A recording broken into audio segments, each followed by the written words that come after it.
Welcome, 8th grade students, to segment 3 of Career Cruising.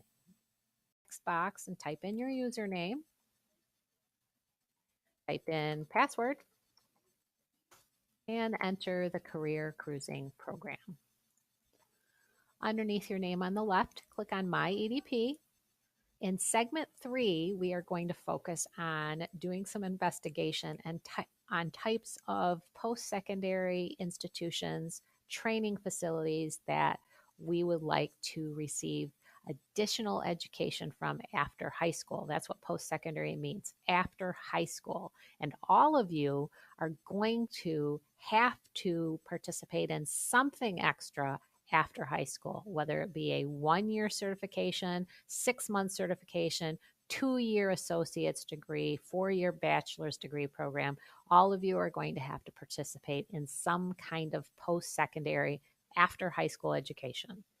So what you need to do during segment 3 is you need to find at least 3 post-secondary institutions or organizations, educational facilities that you are interested in investigating and save them to your EDP. That is the goal of segment 3. And I'm going to show you a few ways and how to find these post-secondary organizations, institutions. Okay, so one way you can is click on My Education. Some of you have already saved schools. If you've already saved schools, click on My Saved Schools. Underneath My Saved Schools, if you've already saved some, click on Find Schools Related to My Saved Careers, and it gives you some programs of study for those schools that you've already saved. Okay, if you haven't saved any schools, you're going to click on My Saved Schools, and you're going to click on Explore Schools over here on the right, and you're going to click on School Selector up here at the top. Now, you're going to click on undergraduate schools or career and technical schools, depending on what kind of schools, what kind of education you're looking to achieve. Oftentimes, career and technical schools are between 6 months to 2-year programs. So if you're looking at a shorter experience in education after high school, then this would be for you. If you're looking for a longer term experience, then the undergraduate schools might be for you. So you need to just test it out and see which one best fits you. Okay, to be able to give you a better idea of what that is, you might want to go back to your careers at the top, click on My EDP, My Saved Careers,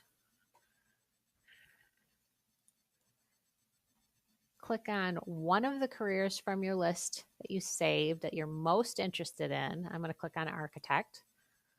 And over here on the right, as you were looking at this information and saving them to your EDP, you should have looked to see earnings, level of education suitable for you. This is really easy at a glance kind of information. So as you can see, to become an architect, I need a 4-year college or university degree. So I'm going to go back to education. I'm going to click on School Selector, and I'm going to click on undergraduate schools because it said to me if I want to become an architect, I have to be enrolled in a 2 to 4-year college program. So I'm going to click on that. Now it's going to ask me some questions about what kind of institution, what kind of post-secondary education am I looking for, what kind of experience, so what type of school. I'm going to click on Does Not Matter because it doesn't matter to me whether it's public or private. What type of college would you prefer? 2-year or 4-year program? That does not matter. I'm going to click on Location Setting. Where would I like to go? I'm not sure. I'm only in the 8th grade. I'm going to click on Not Sure. And at the bottom, it says what type of environment would you like to live in? Small town, rural, suburban means there are, if you choose a suburban environment, there are many neighborhoods around this particular college or university. If you choose urban, it's a more city kind of environment. I'm going to choose Does Not Matter. It asks you what admission difficulty are you looking for? Some of you are saying, gosh, I don't want to challenge myself over much when I graduate from high school, but I do want somewhat of a challenge. So I'm going to choose moderately difficult. You'll have to read through this information and choose what's best for you. I'm going to click on special program options.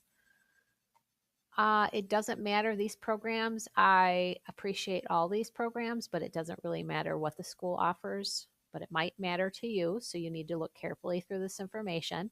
And if you have questions about what they're saying, you need to ask questions about that. For instance, if you don't know what advanced placement credit means in terms of special programs, advanced placement program credit means that this particular college accepts, or the ones that they're going to sort out for you will accept advanced placement credit, meaning you can take an advanced placement class at the high school level and you can use it to apply to the particular school or schools that you are looking at. So I'm going to click on that because that's important to me. And then I'm going to click on tuition. Okay. I don't want to go into debt to pay for my post-secondary education or training. So I'm going to click on, I do not want to pay more than $2,000 to $5,000 a year. Click on my state of residence, which is Michigan, and then click on enrollment.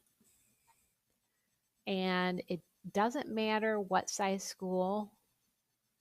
If you are looking at a smaller environment to be a part of, then that does matter to you. Then you need to make sure you click whatever is appropriate for you. To me, it does not matter.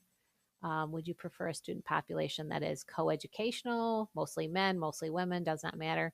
Does not matter to me. I'm going to click on athletics. You can see there's a slew of choices here for you to choose from. I am not going to limit my choices in educational facilities based on the sports that are offered, but some of you will want to, especially if you're looking for scholarships in certain sports, cross country running, cheerleading, bowling, basketball, those kind of sports. I'm not. So I'm going to just click on majors offered. And I'm not going to add any majors. I'm going to click on campus life and services.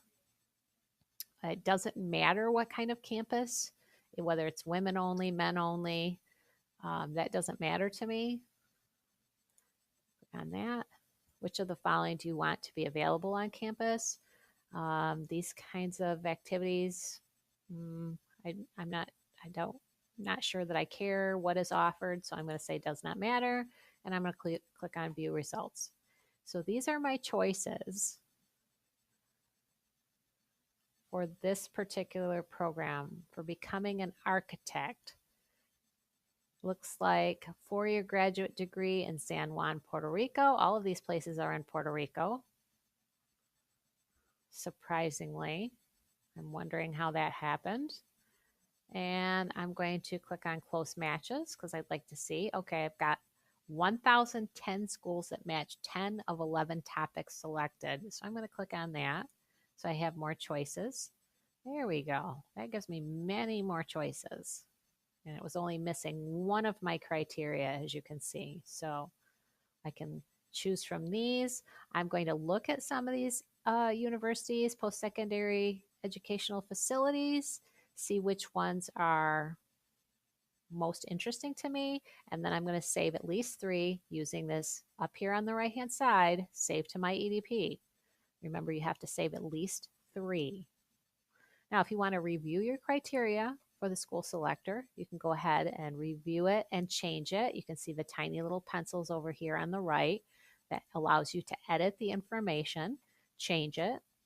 And then over here on the way to the right, the tab that says compare other schools, this is where you're going to see how other schools match up with your criteria. Okay, so that's how you add schools that you are interested in investigating to your EDP.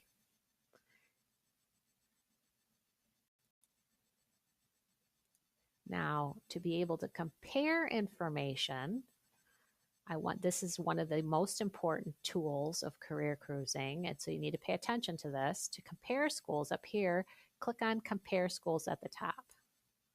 You're going to compare undergraduate schools. Well, most of you will. Some of you will compare career and technical. Well, maybe a lot of you will compare career and technical schools, but some of you will compare undergraduate schools. So we'll try that one first. We're going to click on Add School here at the top. I'm going to click on My Saved Undergraduate Schools because you saved some. Remember, you should have saved at least 3. So click on that. Choose one that you saved. I'm going to choose Grand Valley, and I'm click on Add. I'm going to click at the top, Add Another School. I'm going to click on My Saved Undergraduate Schools. I'm going to click on Ferris, click on Add. I'm going to click on Add School at the top for the 3rd column. Click on My Saved Undergraduate Schools. I'm going to click on Case Western Reserve. And now I have general school information from each of these post-secondary educational facilities side by side. So I can compare the same information for each of these schools side by side. Okay, what's important about this information? I'm just going to highlight a few things. Total number of undergraduate students, that is going to be you. So if you are looking for a smaller campus, you want to look at total undergraduate students that are enrolled at these facilities. So Ferris State has a moderately large campus. Grand Valley has a larger enrollment population, and Case Western Reserve has a smaller enrolled population. So if you want a smaller school, you may look at Case Western Reserve.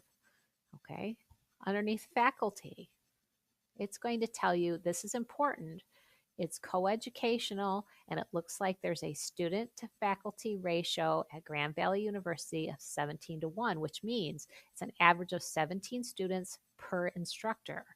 So as you look, Ferris State, even smaller, has 16:1, even though it seems to be the enrollment is much smaller than Grand Valley. It still has a high student, comparably, it still has a high student to instructor ratio. And Case Western University, significantly smaller. You have an average of 11 students per instructor at Case Western. Okay, so as you scroll down, it's going to tell you the types of degree programs that are offered. Now, Grand Valley offers a certificate program, and so does Ferris, but Case Western does not. Now, remember, certificate programs are most often 6-month to 2-year programs. Okay, diploma programs, looks like none of them offer diploma programs. Associate degree programs, those are 2-year programs. It looks like Ferris State is the only one that offers a 2-year program. All of them offer bachelor's degrees, which are 2 to 4-year programs. None of them offer first professional degree or certificate programs, and it looks like all of them offer post-bachelor's degree or master's degree programs. Okay, so as you scroll down, here is another important highlight: graduation and retention rates. 6 years or less. That means in the last 6 years, Grand Valley State has retained 84% of the students that enroll at Grand Valley State University in the last 6 years continue to attend until they graduate. So the retention rate for Grand Valley is quite high. That should be important to you because that means those students that enroll at Grand Valley State University as a freshman, incoming freshmen, are happy with their education. They're satisfied and happy with their education enough to stay until they graduate. Okay. Ferris State is a little bit lower. It's still in the 80th percentile. 80% retention rate. 80% of freshmen who enroll at Ferris State stay at Ferris State until they graduate. Case Western Reserve University, very high. 93.9% of students who enroll as freshmen continue on at Case Western Reserve University until they graduate. Okay. Admissions requirements. You can scroll down and see what kinds of admissions criteria are required of you. Gives you SAT information all the way to the bottom. Okay, so if you have questions about any of this information, you just need to ask. And this ends segment 3, career cruising.